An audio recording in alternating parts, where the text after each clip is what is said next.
ebiragiro by'ekitongole kirukujunana okukuuma eby'obuhangwa ekya National Environment Management Authority ekya NEMA nibihakana abantu okutaho omwanya gwa mita 30 kuhika 100 baba nibaza kukorera hihi n'omugyera ninga ekisharara hamwe n'okusigaho omwanya gwa mita 200 hihi n'enyanja.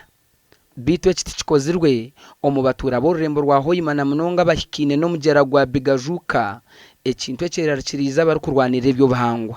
Obukuba norora omumabega gange okurora nti haliyo plan ezokurakuraniza rundi kuombeka ekintu kyona haihi na omugyera guno.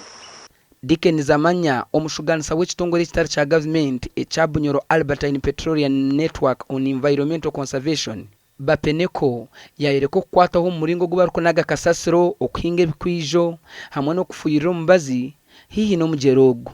Bekebeje muno kurora nti abakunaga ebisasiro tibabinagire haihi na emigyera ahamu n'ebisharara habw'ensonga okurora obuveera ebicupa bigenda nibijja omumaizi nibireetaho mukoka rundi kitweta silting.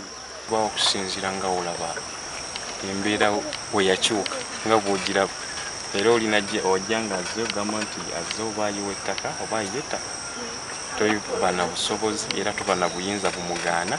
Aroha abantu sitira bakyagenda mu maiso n'okukozesa ebisharara ebyo baitu hati nka city authority tukozere plan eyokwenda kurora nti abantu abo bemerezibwe batakoreraki mu bisharara. Reporter ya NEMA neyoreka ngo ebicweka 30 by'ekisharara byona bikahwaho mu myaka 23 ehingwireho. Gashakwa Nwagaba Ambrose Katoto, Abwa TV West, Omuro HOIMA.